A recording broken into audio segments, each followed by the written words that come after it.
All right, everyone. Welcome to Reliving the Extreme. Your host, Nate Maxon, here along with my brother, Aaron.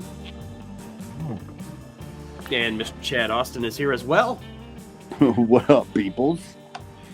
I apologize for no show last week. I was sick as fuck. Couldn't record when we were supposed to record. Now my wife's got it. I don't know if this is COVID or what, but I still feel like garbage, but I can at least talk today. So Yeah, she should have hosted the show then. That would have been something. What is your white Triple H? What was that? Her hacking? But, yeah. I am the game. I am Mrs. Maxon. So the what we talk about here before we start, we're going to talk about April 23rd, 1996 episode of ECW. There's not a ton to it, but we will discuss it. But before I know this conversation will be a little dated because, again, we didn't record when we were supposed to, but I did want to ask about some of the recent passings in the world of professional wrestling, some memories, some conversation. What about we recently lost crotchety old Ole Anderson, who was always good for a fucking laugh, I'll tell you that. well, let me tell you about Ole Anderson. It's like I was kind of saying when we were talking about Ken Patera, and I've used this line about people in real life. It's like, you can be an asshole as long as you're funny. Like, I don't care if you're an asshole if you make me laugh, but you can't just be an asshole and not have any humor to it. And that dude was fucking funny, and I enjoyed him. I enjoy it. And like that's just talking when he did like shoot interviews and stuff. Like, he was undercover funny, I thought. And then in the ring, I agree with that. He wasn't like, it was like it was deadpan funny, you know, like honest funny type shit, kind of like Ken Patera. And and also ring work wise, I always, like I said, growing up, obviously I'm younger, but like looking back and watching old stuff, and just I enjoy Ole in the ring, and totally. I don't think he was that. I mean, I don't think he was anything off the charts in the ring spectacular. Which then again, he didn't have to be, and he wasn't meant to be. He was believable. I totally believable, but I only judge his merit of work based upon him booking. Yeah, that's what I judge his career on. And I think he's actually an underappreciated promo too, because when he's cutting a promo that he is invested in, he was a hell of a fucking promo too. Remember how he tried to get Tim Horner over? Yeah, when he came out with that bat and everything, and dude, he was like, dude, I wouldn't want to be on the other end of that bat. Fuck, you know what I mean? Shit. Yeah, Ole was a fantastic booker, and he was a great businessman in a different sense. I'm not necessarily talking about money wise, but he saw something there in Georgia, and you know, not only time, but the money just fell away from him, where he couldn't keep it going the way that it was, and that's a shame because I even think Georgia '84 was great. I love Georgia '84. I think it's a very underrated period in Georgia because it was on their last leg, and you know, and Ole was doing the best he could with Devil Blue. Yeah, for Christ's sake. Well, and we were just talking about Sting before we went on the air, because as we're recording this, the AEW pay-per-view is on, and Sting's last match. I mean, you never say a wrestler's had a last match till they're dead, obviously, but they're advertising it as Sting's last match. And I'll say this, for what anybody could say about WCW in 91, because there was a lot of bad. And the Black Scorpion thing didn't pan out well, and et cetera, et cetera. But one thing you can definitely tell Ole's hands were on in 91 in WCW was booking Sting as an effective babyface. Of course. He did such a good job writing Sting. I mean, a lot of the shit in that company that year is garbage, but you cannot say that he did not book Sting perfectly in 1991. He knows how to book a good babyface. I mean, and that's Ole. That's a bad guy. You know what I mean? Yeah. But he knows how to book. I mean, like I said, from all goes all the way back to Georgia, and some of the people that he pushed, and but yeah, Sting was. I mean, really anybody could have seen Sting was going to be a star, but yeah, Ole pushed him, to the moon, man. That Black Scorpion thing, that didn't even kill him, I don't think. But no, and I'm actually even like one of the better angles they did in that company in the early 90s was on that whole scenario during the Clash of Champions or whatever, where the Andersons and Flair are Sting's and the Horsemen, and the entire thing of Flair kept calling us off. We were going to put the boots to you, and Flair, and you have one more chance, Sting, and etc. I mean, it was just good shit. I wanted him to give up that. I was going to bring that up. It's the best. It's one of the best one night angles they've ever, like anybody's ever done, where they wanted him to just give up the championship match and he wouldn't do it. And they told him he had 2 hours, and it was good shit. And it probably would have been a lot better if he hadn't fucked up his knee. But right. I mean, that's why they had to pivot from that or whatever. Like, if Sting wouldn't have fucked up his knee, we would have probably never had the Black Scorpion. But anyway, I just Ole was the man, and I'm still mad about what he did with it. I'm still mad about what he did with the tapes, though. All the Georgia tapes. You know that, right? Was he one of the just throw him out guys, or was he one of the tape over the shows guys? He was one of the burning them. Oh Jesus! I mean, I've heard a couple of different stories, but they all end the same way. He was making room in his garage for like a boat, and he had all these boxes of tapes from Georgia and stuff. And instead of doing anything with them, I've heard that he just threw them away. And I heard a trash guy found them at some point, and that's why we have some of the stuff that we have. And then I heard that he burnt them. But either way, he didn't look at keeping old tapes the way we do. I'll tell you that. Yeah, that's textbook Ole, I guess. Fuck them. Yeah, make room for a speedboat. The other guy, one of the other guys, there's actually in threes this week, and I know not on the level of Ole Anderson, of course, but the guy had hustle. You got to give him credit. He's probably asking St. Peter for $20 right now to take a selfie with him. Virgil, Mike Jones passed away as well. Mike Jones passed away too. Virgil did, yeah. Oh, not the rapper Mike Jones. Oh, but you might want to go first, because dude, my Virgil stories, they run right up there with the Iron Sheik stuff. I watched Virgil, and Nate was there. I watched Virgil walk away from his table. A guy tried to get a picture with him, and Virgil took a picture with the guy, but Virgil used his phone and charged the guy like $29. And the guy didn't even realize that it wasn't even his phone that got it wasn't his phone that the picture got taken with. Dude, I believe it. I've seen other people do it too. Might be one of the greatest things I've ever seen in my life. And I mean, I know sometimes we have, because we have a tad bit of an age gap between myself and Chad and Aaron. So sometimes there are things that maybe, like, for Chad, he wasn't as young a fan as we were then, so it wouldn't have popped, or you know what I mean? For me, when at 12-year-old Nate popped big time when Virgil told the $1 Million Man to go fuck himself. Like, I know some people would say, it is what it is. When I was 12 years old, I thought that shit was cool. I liked that Virgil told the $1 Million Man to go fuck himself.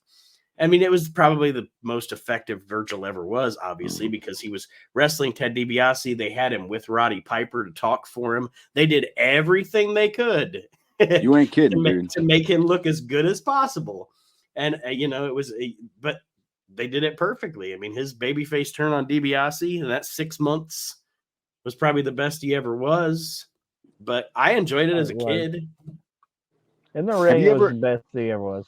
But yeah, Have it you just, ever seen that commercial for that spray called Poof? Poof. Where you No, can spray it on anything and it totally kills the odor and it has no like chemicals in it, and the dude even drinks it. Like, you never see that commercial? No, I don't think I have. It has at the end of the commercial, it has what they consider a drawing or a cartoon of a pile of poop. And it talks about it. They sprayed the other spray on top of that poop, and it says, "I smell like poop and flowers now," and and Virgil was the poop, but DiBiase was the poof that they tried to spray him on there. And dude, it was still a tough thing, but they got him over. I mean, he got to run a Piper, correct? I mean, seriously. And I've seen him pull the Iron Sheik before at Walmart's, where he just walked in at a random Walmart and asked for a table. He was there for an autograph signing. Or he would do autograph signings and advertise that Ted DiBiase was going to be with him, and then be like, "Oh, Ted can't come. Ted was never going to be there." That's if he did it the right way, and he did it and he tried to be legal about it. But I've literally seen him just walk into a Walmart and just ask for a table. He was there for an autograph signing, and who the hell at Walmart knows what the fuck's doing what? You know what I'm saying? Yeah, they don't know. Because I was there. I was at the place when he did it. And I was just like, this guy. I helped the Iron Sheik do it, so I knew what he was doing. Dude, that's fucked up, man. But yeah, he was a gimmick. You know, he had a good run. I never really had a chance to see a whole lot of him as Soul Train Jones before, but I have seen some like later on. And it's not only is there not much to really go by, most of it was him in a tag team with somebody else doing the talking anyway. Right. So it was pretty hard. It was pretty hard to shit on his work then, because he really didn't have to do anything. He had somebody with him. But yeah, terrible worker, but dude, he's a hustler. Yep, most definitely. And then last but not least, probably the guy I know the least. I've seen the least of, just because I haven't ever gone out of my way to watch a lot of his stuff. Oh no! So pretty much my big memory of him is his wedding. Oh. Paul Butcher Vachon. Also, I've watched so much more of Mad Dog than I have of the Butcher. I don't know. I just haven't seen a lot of Butcher. Well, Butcher wasn't. He was. How do you say this? Like, he wasn't around as much. Mm-hmm. Like, he did the whole family thing a lot. So he didn't travel as much as Mad Dog did. And he worked a lot of the shittier territories up in Canada, the smaller ones that nobody saw, nobody knew about, that kind of stuff. And really, most of us, I mean, even for the most part of me, was when he was just doing jobs in the WWF, right? And the wedding thing. But yeah, he was kind of a big deal for, in my lifetime, a little while. Like in the old AWA territories. Mm-hmm. And having the last name Vachon, I mean, look what it did for Luna, for Christ's sake. Right. And he's the one that was Luna's dad, right? Adopted dad. Okay. Yeah, I thought so. But yeah, like I said, I'm not knocking the guy at all. I just haven't seen enough. I haven't seen enough of him in my viewing of older wrestling to really have an opinion on. I mean, he looked like he had an effective heel, what do I want to say? Effective heel look. He's a big, ugly fuck. Yeah, the Butcher. Paul the Butcher Vachon. Hey, wasn't he the one that had his leg taken off by Jerry Lawler? That was Mad Dog. Yeah, that was Mad Dog. Oh, too bad. He was still around. Damn. Yeah, he was basically, he was like the lesser of the Vachons, but yeah, he was still a draw, just for not as long. Mm-hmm. And there's not a whole lot to go by about him because he wasn't a good worker, and he, like you said, he looked apart. And I gotta say, there are some funny ass moments during his wedding on TNT. Albano just walking around belching into the microphone. Dr. D. David Schultz being as entertaining as fucking hell. It's the epitome of Vince's vision of cartoony wrestling, but it's still funny as shit to watch. Of course, you know that fucking reception There was no script to that thing. They just let those fuckers party. I mean, let's be honest. They just let them party and clown, and it's fun to watch. Yeah, I could totally see a producer just telling them about 2 minutes before they walked into the reception. Look, there's nothing to do. Just you guys know how to be you. Eventually, we're gonna throw this fucking cake around. Pretty much. There's a cake, dude. It's got to be thrown around.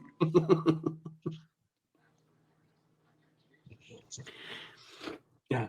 And then Lord Alfred Hayes trying to just exist in that environment is funny too. Yeah, Lord Alfred Hayes trying to exist, period. In real life aspect, though, if that camera wasn't there, Lord Alfred would have been right there with him, man. Lord Alfred Everything Hayes. I heard about that guy, fucking love booze and women. He's another guy that I don't have enough footage of too. I saw some stuff in a magazine where he was working in Florida and either he was teaming with the Sheik or managing the Sheik, and I was like, dude, I got to see some Lord Alfred Hayes stuff. There ain't a lot of him out there either. Most of the stuff that I've seen of him pre WWF is when he was in Mid-Atlantic. I've seen some of that stuff. And then just like a promo here and there. I liked him as a heel manager. Right on. When he had Billy Robinson. Yeah, he had Billy Robinson and he called him the system because you just can't beat the system or whatever. Like, that was cool shit. I liked his delivery as a heel manager. I think he could have done more as a heel in WWE or WWF at the time, but it just wasn't in the cards for it. But no, it wasn't. They just had too many managers. But because I mean, if you listen to some of them old Coliseum videos when it was him and Sean Mooney, like he heals it up a little bit on those, But anyway. Yes. Yeah, good guy, dude. Well, now we'll get into the meat of the matter. Our ECW TV review for this week. We're reviewing the episode of ECW Hardcore TV from April the 23rd, 1996. The matches were taped April 20th, 96 at the Hostel City Showdown. They got it on the first try that time. Mm-hmm. They opened the show with a good visual. Joey Styles outside the ECW arena with the ECW crowd waiting to get in. The unwashed masses. Yes, the unwashed masses waiting to get in to the ECW arena to see the show, which is effective hype for maybe somebody that is thinking on the fence about coming to the next show to see all those fans try, or maybe you don't want to come. Maybe you don't want to hang out with the unwashed masses. Maybe it was ineffective because they were like, we should go to ECW. And they were like, oh, no. Yeah, we might get stabbed. Yeah, they see all them walkers out there wearing the black shirts, just yelling EC Dub. Jesus. Yeah, I can see not bringing a girlfriend there. I wonder if anybody's ever met a girl there. Besides one of the boys, the brought a girl. I wonder if anybody's ever hooked up with a wife or anybody there. It's like meeting your wife at the seediest bar you can possibly meet her at. That is the seediest bar you can possibly ever meet her at. Because they serve beer and drugs there. It's like fucking a carny. Pretty much. Yeah, this was like no recap at all from anything at the beginning of the show. Like then it went right into fucking Dreamer, and I only wrote I hate Dreamer. Yeah, they kind of recap. Pretty much what they did is they showed us all the stuff we've already seen between Tommy Dreamer and Raven, and then the love story of Beulah and Dreamer, which they leave out the fact that he pile drove her like 47 times and fat shamed her when she was a kid. Hey, he had to beat the bitch into shape. I guess. I don't know. She didn't fight back after the 47 pile driver, did she? Storytelling of convenience there. And they're still together. Then we see Joey Styles in ring, and he is going to interview the Gangstas as they come to the ring. And Jack cuts the promo. He talks about the last time they were in the ECW arena, that was the first time he ever got his ass kicked. Essentially alluding to the fact that the Gangstas have gone soft. I think he said his wife said that he got soft. Dude, that's saying something from a black guy to say that shit. A black guy like New Jack saying that shit, dude, that's saying something. New Jack was great here, man. Yeah. Putting over the fact that essentially what he's saying is we're the most hardcore motherfuckers, and with these eliminators we've met our match. Yep, that's exactly what he was saying. But it didn't take too long for the eliminators to fucking respond, did it? Not at all. There wasn't even a camera on the aisle or anything. They just slid right in out of nowhere. Yeah, here they come. It was, and I like that because they kind of did the same thing last week too. I like getting over the fact that with these two teams, it can just erupt at any time. It's good shit, pal. Yeah, at a bus stop or whatever they said before, all the weird places that you would only expect the gangsters to be hanging out at anyway. A bus stop, a laundromat. Unemployment office. Roscoe's Chicken and Waffles. Yeah, pretty much. It was good though, man. The Eliminators are that's a pretty solid feud, man. As far as getting away with murder, as far as doing anything in the ring, because you know what it's all built to, right?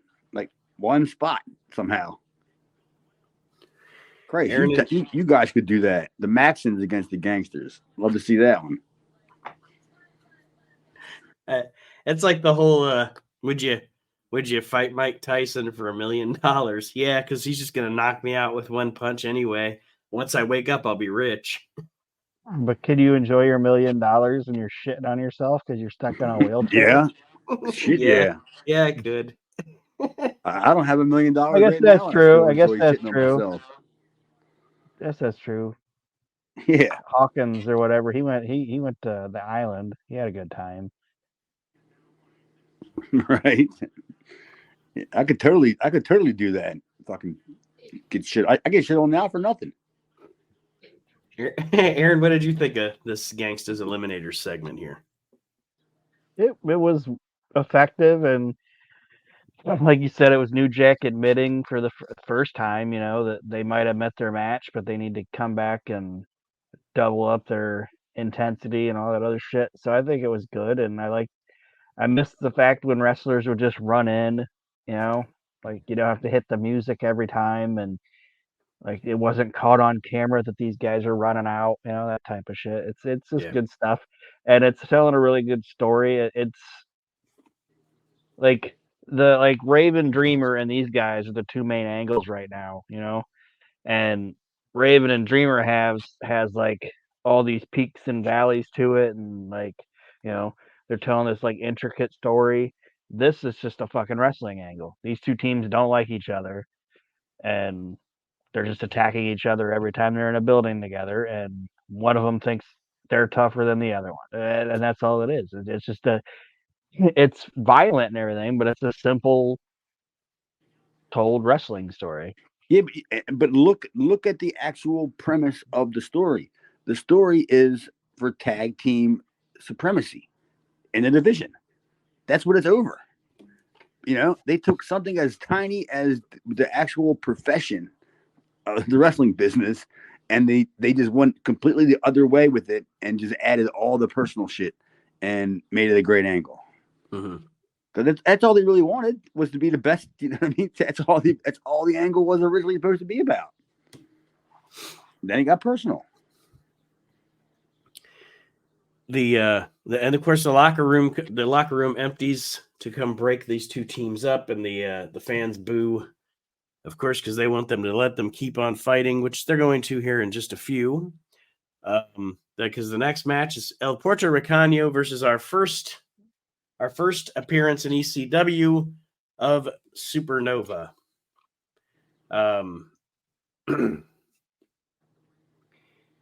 Simon Dean, Mike Bucci. Mike Bucci. Mike Bucci. Everything I heard, a lot of people didn't like the guy, especially like when he got to the WWE. Like they even had him like in charge of OVW or whatever. I think it was still OVW at that time. I don't think he ever had anything to do with World Championship Wrestling. But I don't know the guy obviously, but I always heard he was just kind of like a Terry Taylor, where he just kind of got on people's nerves for whatever reason. But I mean, in the ring, I think he was really good. Funny, my Mike Bucci story. You know what he does now? He's a bank manager. How do I know that? Before she worked for the bank that she works for now, my wife actually worked for like a corporate-owned bank chain. And she had went to some conference, you know, they have like their corporate conference or whatever.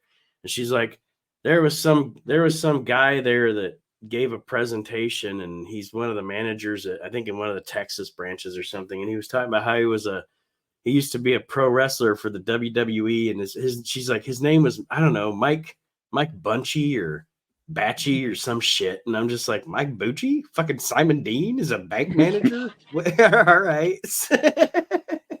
And then I looked it up on LinkedIn, and sure enough, he's a manager for that bank chain now. So you gotta go somewhere. I'm just glad that I got to know him before any of that. Like when he was just starting out, like in the Indies, when he first started doing Nova, and I was already done ECW, but I was doing independence that he was on, and you know, we weren't like friends, but you know, we talked. We there was definitely a mutual respect about wrestling. You know, we could talk about that kind of stuff, but yeah, I always kind of pictured him to being somewhat of a Terry Taylor, of a stooge kind of guy. But I mean, the Deranged Power Ranger line was great, though. Yeah, because he did look. You know, what would he think? Paul had to see that, right? The ECW crowd. I actually wrote this down because there are some times in ECW history, because there's been some before now, and there's going to be some in the future, where Paul lets somebody go out on his show with some sort of a gimmick that you know that crowd is going to shit all over. And my thing is always, does he do that on purpose? Oh yeah.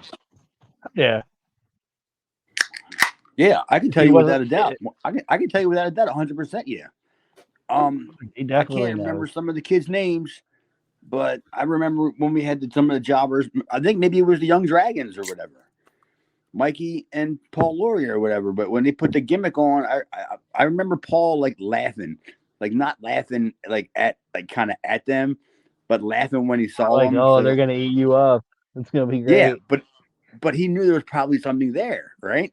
Like eating them up is good, right? That's reaction.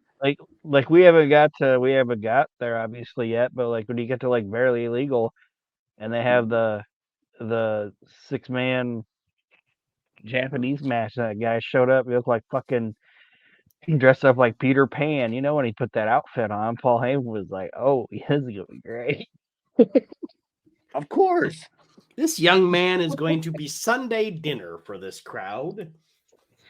That speaks volume about how great Paul is. He would know either way. It's not costing him anything. It's not even costing him any creative out of his own mind. He just saw the guy, let the guy go out there. You know what I mean? This is what you want to do. If the crowd likes it, we'll run with it. If they don't, you know, we can still run with it, or we can just not bring it back. You know what I mean? Or it's kind of like, or it's almost like we'll bring you back because they like shitting on you. You know what I mean? Like, no, I mean, if they didn't care at all. Oh yeah, like, I'm just saying, like somebody looks goofy. It's like, hey, they ate you up out there. We'll bring you back next month because they're gonna want to do it again. And you don't have to push them.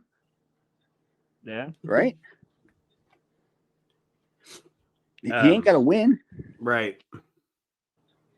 Well, for what they do for a couple of minutes here, Supernova and Puerto Ricano, you know, they have a nice little match, and then here we go with the Eliminators back out, calling out the Gangstas, and the Gangstas out again.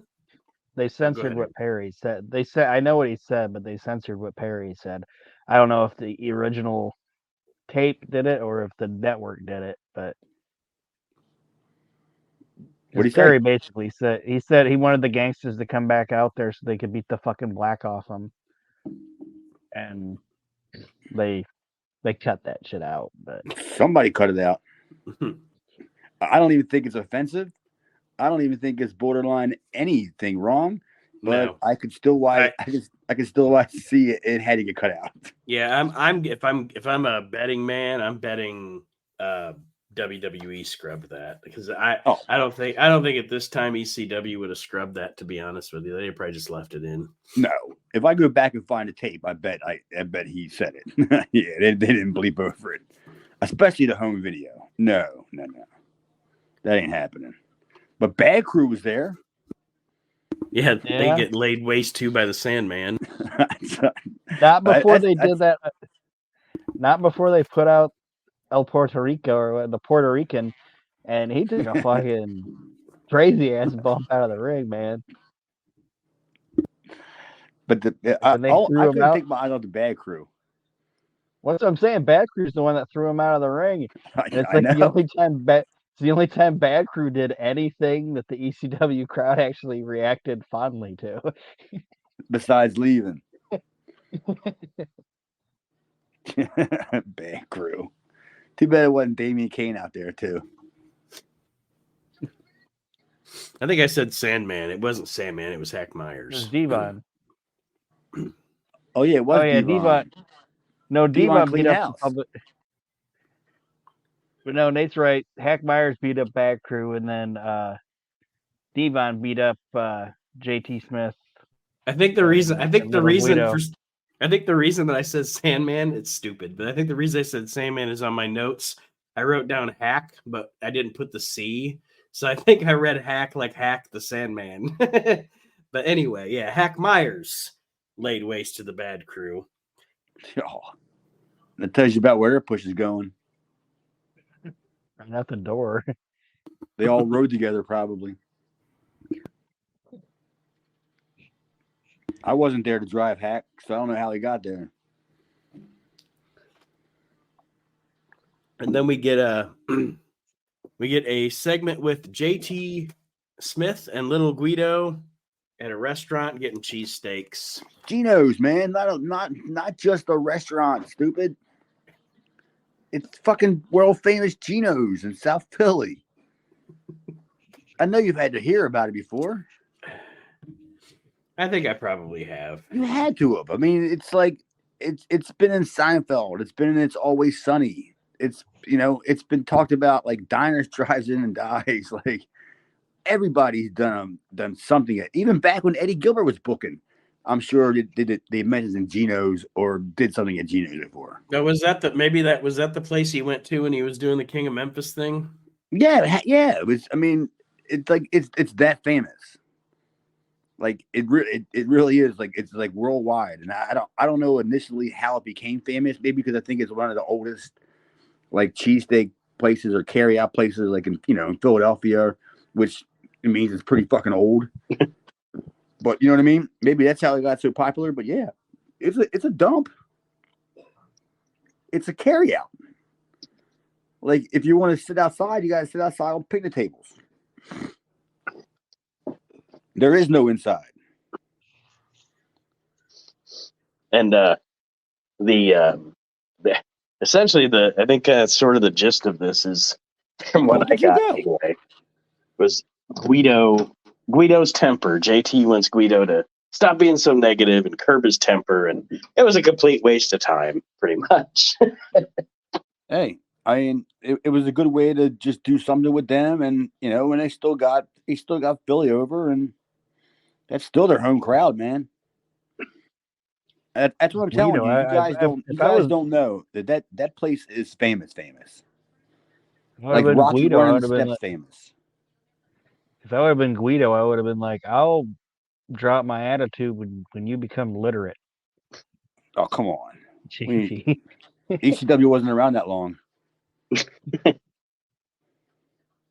Jesus, that wasn't. No, I thought this segment was dumb. See, that's the kind of stuff that I actually like.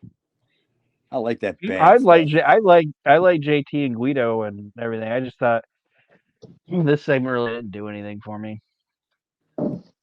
I mean, it didn't I don't think it didn't further anything.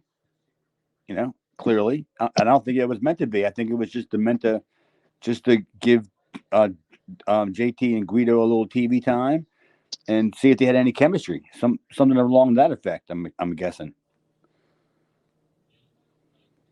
but I didn't mind it. They do have chemistry. They're fun together. Guido's cool. Yeah. And like I said, I like both guys. I think JT's funny, and I think little Guido's awesome, and I like them together and everything. But this segment just kind of, I don't know. I don't know if it was because I just saw these guys get like the shit kicked out of them. Like I've already seen them on the show, and now it's this or whatever. I don't know, but to me, it didn't fit into the show. I don't think. Oh, I can totally see where you think that.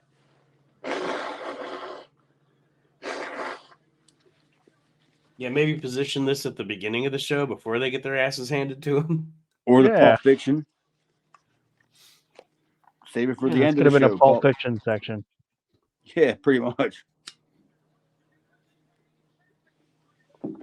So the next thing on the show is Joey Styles is selling the fact that later on Shane Douglas is going to quote unquote reveal the truth to Raven because the kimono's secret is essentially the gist here, which we will be getting to that. Dude, this storyline has gone so fucking long that I legitimately am. I don't know about you, but I mean, and we were doing this show once a week, so we're watching it pretty much in the same time that it was airing, as far as a weekly thing. I'm really starting to get confused as to who's fucking what. You know what I mean? Who's going out with who? You know what I'm saying? It's really starting to get like so diluted with just people, and they're just making the storyline. I don't know. It has to be just me, because I'm more of a wrestling related storyline angle than this, Maury Povich shit.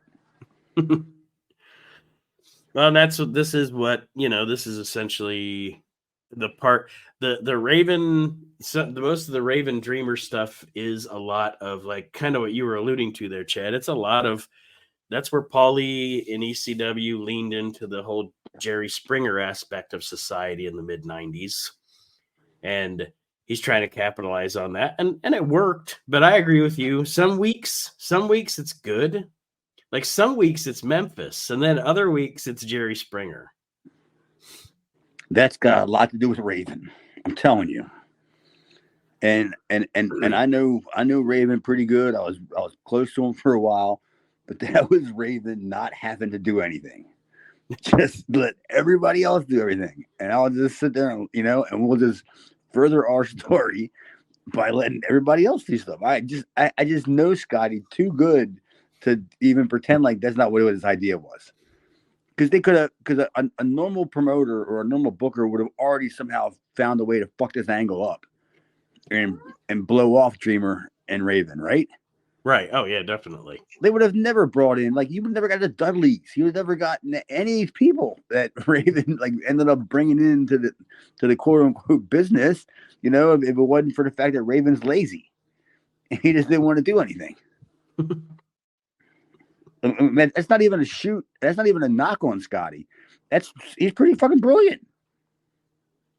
I can produce this big ass angle and get all this heat and let it go on for this much time, and I ain't gotta do nothing. He doesn't. and he lays down most of the time when he's in the ring. Yeah. That's even lazier. But Kimona's gonna spill the beans. Yes, and after Joey hypes that, we get a match that I don't know. I don't take a lot of notes on shit like this. It's Dreamer versus Brian Lee, and it just happened. I don't have a lot of notes on it. I think it kind of like when these guys are in there, I don't know why, but it's like almost like I just zone out and I'm not really watching, but I'm watching. Everybody's got a black shirt on. They're just romping around the arena. You know, I don't know. It's a walking brawl. Yeah. Yeah, dude. It also reminds me of that episode of Seinfeld when was it Jerry was on the stage and Newman and had the or Kramer had the butter and the parsley and the flour all over them, and they just ended up just fighting on stage, like through Jerry's set. And the guys from NBC said, "I just love that kind of stuff. The way you had these two guys just come walking on fighting. Isn't that what Dreamer, what Brian Lee and all that other all that shit is? They just start brawling. Yeah. There's no match. There's no introductions.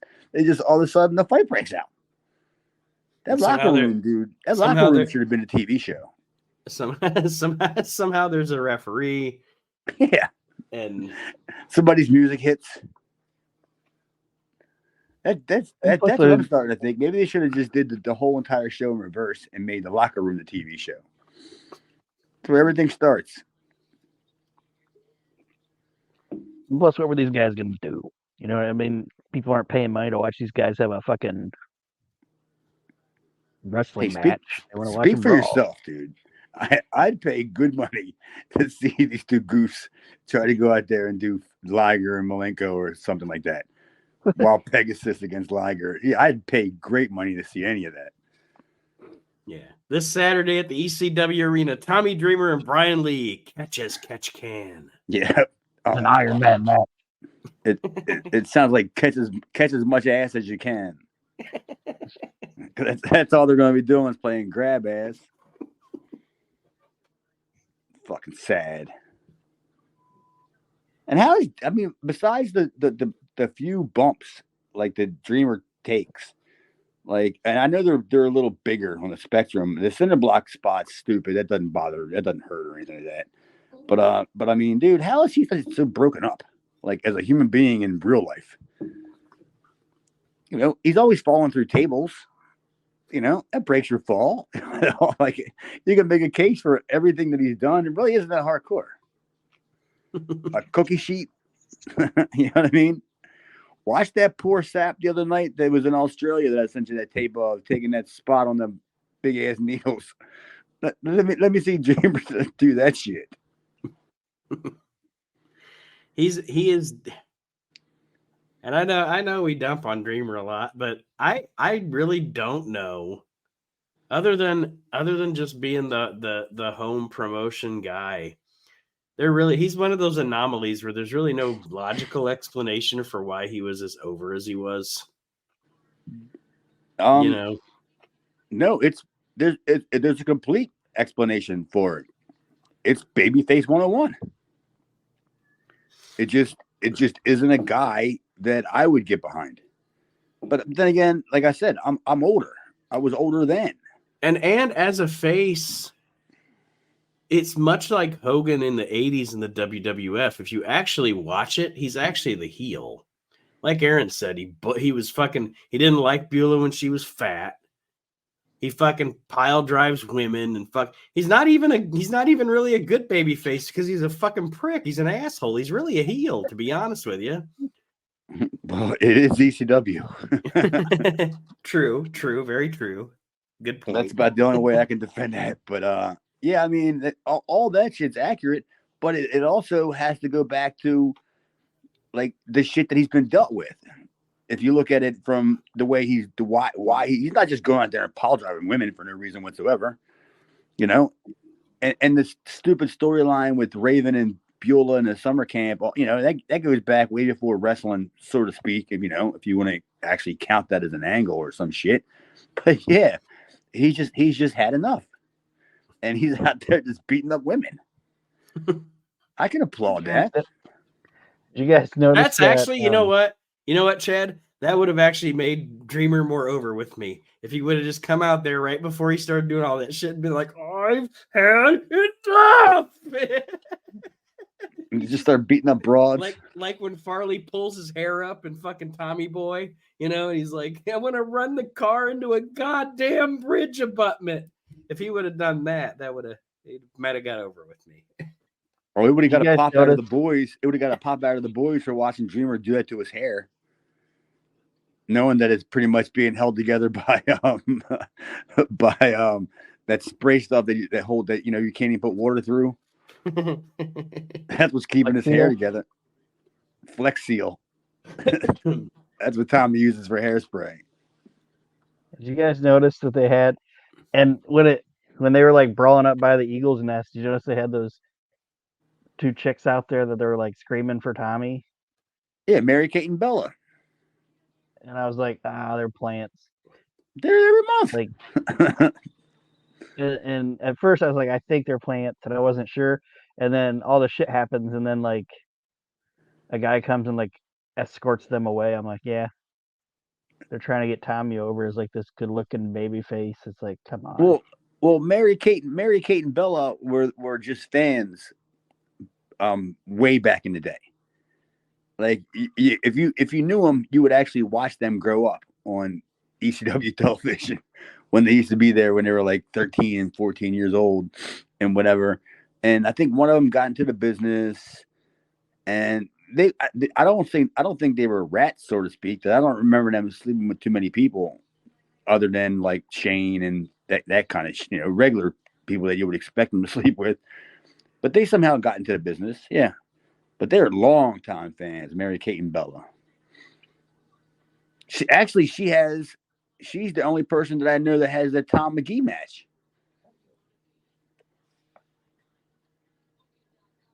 If you know what I'm talking about. Yeah. She's got it.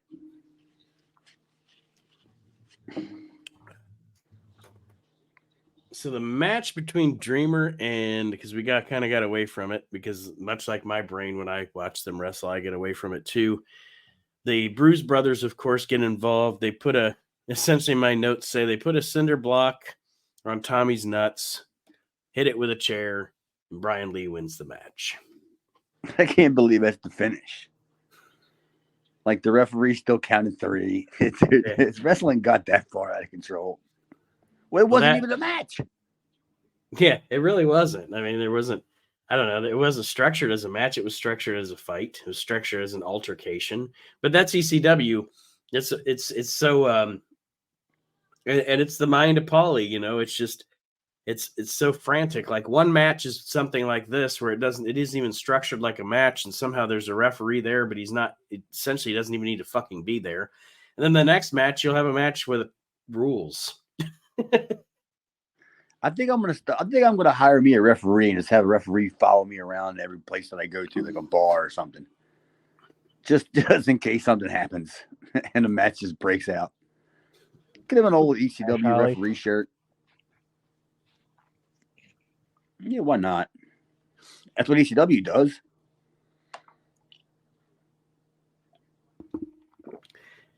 The easiest job in wrestling is being an ECW referee. In front of the camera. Don't say that behind the camera. Because they're grunts behind the camera. They're the ones that are driving to the airport, picking up guys and going. I know. I know that. I'm just saying, like, if it was like whatever, it's like, well, what do you do for a living? It's like, well, I just watch these guys to beat each other up, drive each other through. Just left Foot Locker at my day job, and I have the best seat in the house for a wrestling match. That's pretty much a referee's job in ECW. I love those guys though, Molyneux and all them dudes. Finnegan, yeah. Even the rock and roll guy, even the Zoomhoff ref. Who's that? The guy that came from Florida. I don't remember his name, but I know when you said Zoomhoff guy, I knew what you meant, who you were talking about, but I cannot remember his name. He had the wristbands up on his forearms or whatever. He had Under Armour before Under Armour was a company. What are you looking him up? What are you typing in? I was trying to, but ECW jobber ref. I can see him in my brain, but I can't pull his name out of there. Hey, it looks like Tom Pritchard with a ref shirt on with his goofy hair. Job guy ref.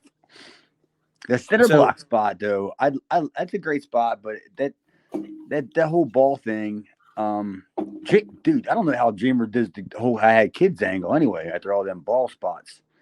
That guy was always getting his dick and balls fucked up in ECW. Why can't he be impotent, Tommy Dreamer? And then Lawler actually fucked him up. Yeah, but that was probably on purpose. Lawler probably wanted to bang Mary Kate and Bella. Ooh, I think they're probably too old. Yeah, maybe when they were 13 or 14. He would have known him. I love the people on the outside. I don't want to get off on a tangent, but I was thinking about it the other day because people that aren't wrestling people that know that I love wrestling, all they want to talk to me about is what they see on the news. So this whole Vince McMahon thing just keeps everybody fucking asks me about it that isn't a wrestling fan. What about the Vince McMahon thing? And I want to say to him, hey, look, we have had big stars in wrestling. Jerry Lawler's a pedophile. Jake Roberts is that one, man. Jake Roberts is a fucking drug abuser and wife abuser and child abandoner. Believe me, we elevate really shitty human beings to hero status in the wrestling community. Let's just put it that way. Dildo lady. Yeah.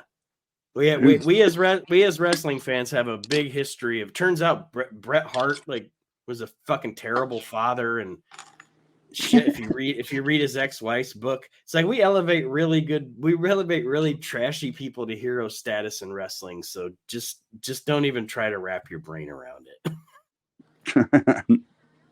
Yeah, pretty much, man. I mean, there's and the ones that are good, nobody you don't really give a fuck about. Yeah. Real nice guy, that SD Jones. Yeah. No. You're Luthez. say Luthez. Don't say SD Jones. I'm sure that closet door fucking swang open. Yeah, Luthez probably beat his wife too.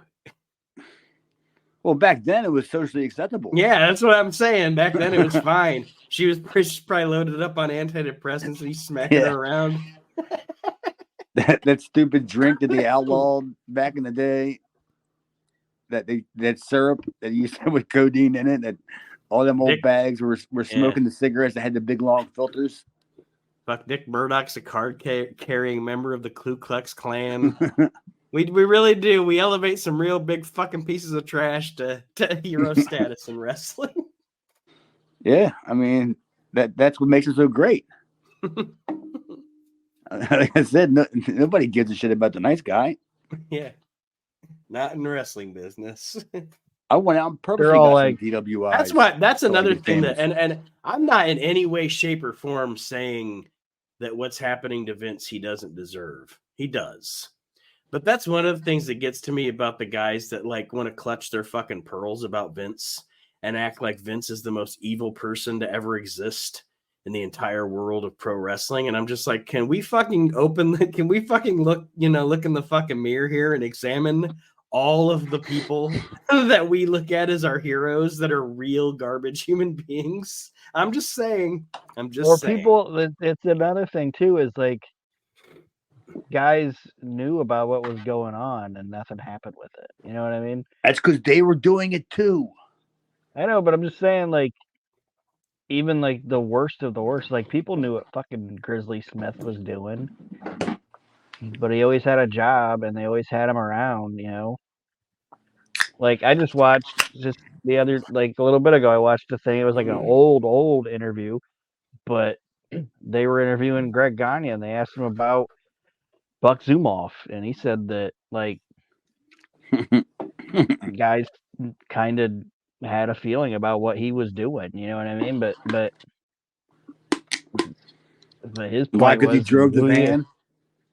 His point was, he said, who are you gonna tell? It's a he said she said thing. But either way, why do you think Lawler got off? There's not a single long term, and believe me, I'm not trying to disparage the King at all, but everybody knew what was going on. Everybody knew the places. you know, where it was going on. The people that live around that area knew the women that were involved, and what, you know, it just was what it was. And I mean, I'm sure I've probably taken advantage of some girls because of my prestige of being the Western States Heritage Intercontinental Hardcore Cruiserweight Champion and 1988's best bowler. I'm sure I've taken liberties at broads before. Wasn't as many as Lawler, I'm sure. I hate to try to wrap our show up quickly. I hate to do that to you guys, but I'm starting to get to that point where my throat is hurting and I can't talk as much as I could when we started. It's pretty much over anyway. Yeah, we get to the last segment here. It's the beginning of the Shane Douglas Raven match for the ECW World Championship, but we don't get to see the match.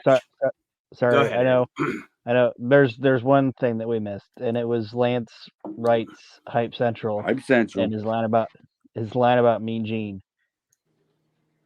Do you remember that? No, what was the line? I missed it.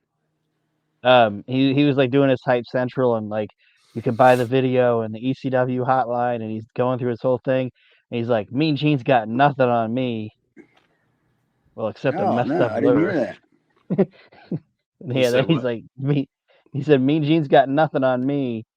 Well, except maybe a messed up liver. A more messed up liver. A bigger bank account. Probably.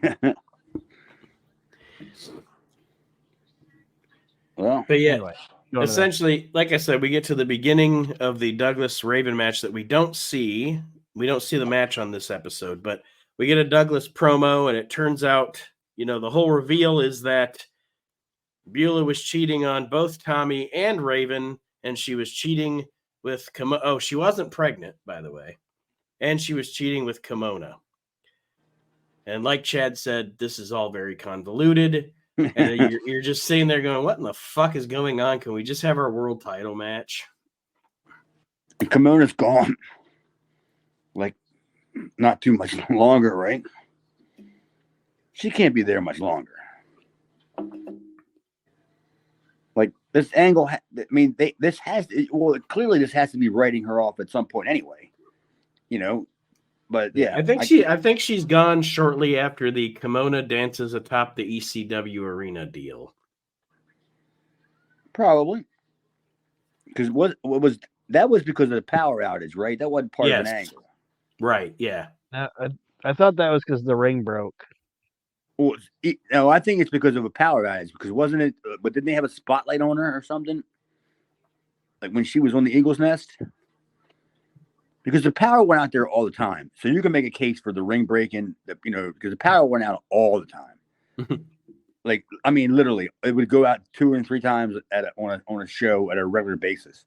So you can make a case for the ring breaking because it was, you know, a shitty ring or whatever. But yeah, that was Kimona wasn't around. Yeah, I mean, everybody knows who Kimona was. She was just a local stripper, no wrestling ties. All she had was Raven.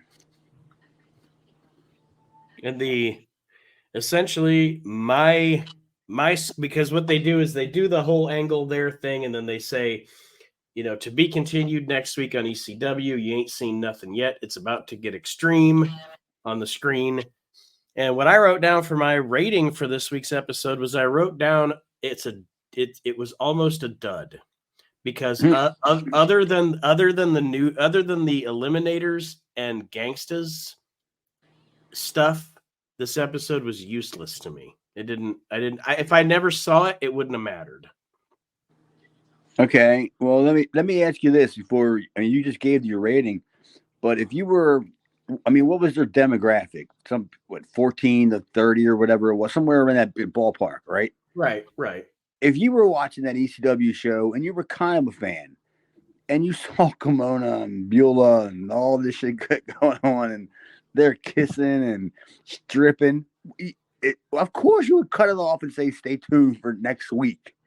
I'd be right there. I mean, you know, I'm speaking, you know, I'm definitely, you know, behind, you know, revision, but dude, I'd totally be like, hell yeah, I gotta see how this goes. Oh yeah, no doubt. 14-year-old me would have been like, I've got to see this show next week.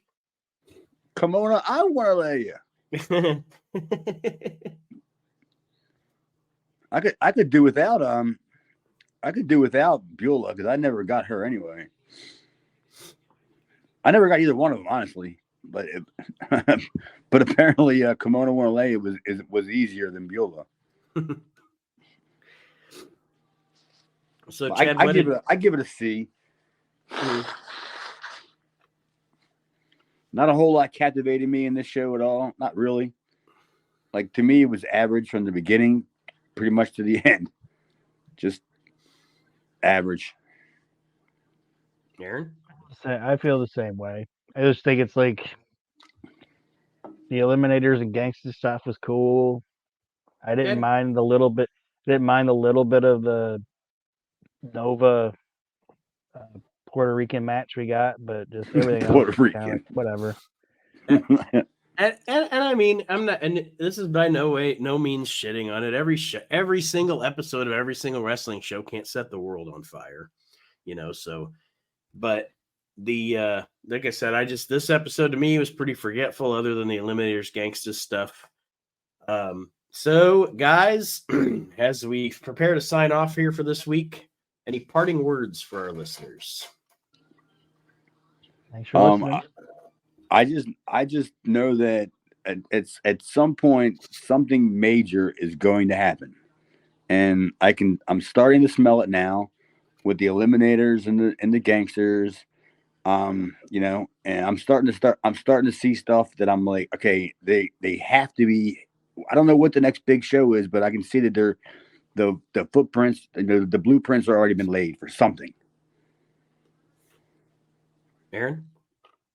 I'm just, like I said, it was a kind of a lackluster show, but our show isn't lackluster. So keep listening and tell your friends and tell your wives. Tell them where to find us at, Aaron. Yeah. Tell them where. Nate knows all that stuff. Well, you can listen to the show anywhere. Obviously, if you're listening, you know this. You can listen to it anywhere that you can find your podcast, Spotify, Apple, et cetera, et cetera. Tell your friends about Reliving the Extreme if they are old school wrestling fans. And for $25, you can just message me and I'll come on and do a show with you. There you go. Sure, why not?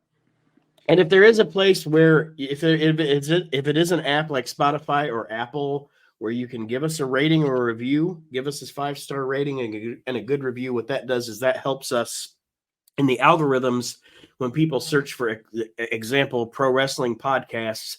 It brings us up in the algorithm so that more people will find the show, because I really do think we do a great fucking show here. It's very entertaining. And I just want to take a really quick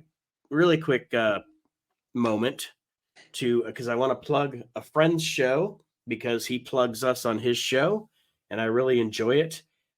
We always get mad props on his show from Dave Dynasty on his This Is Extreme podcast, where he's doing a different thing than we are. We're doing the week-to-week show reviews, and what Dave's doing is he's going and finding people that were there. Like, he had fucking Maddie in the house. Talk to him. He talked to Radico. He had an interview with him about the early days of producing ECW, and he's had a lot of great guests. So like I said, he's doing interviews with the people that were there. And I'd love to be on. I'd love to be a guest on his show, but I think I've been on so many other shows that I don't know if he's going to find anything that he could talk to me about. Well, that being said, thank you, Chad. Thank you, Aaron. I'm going to sign off here and give my throat a rest. Oh, shit. I sound like Kimono want to lay you now. But have a great week, everybody, and we'll see you next time around. Go Stinger! The Extreme. Go Stinger! The night Nate danced atop the ECW.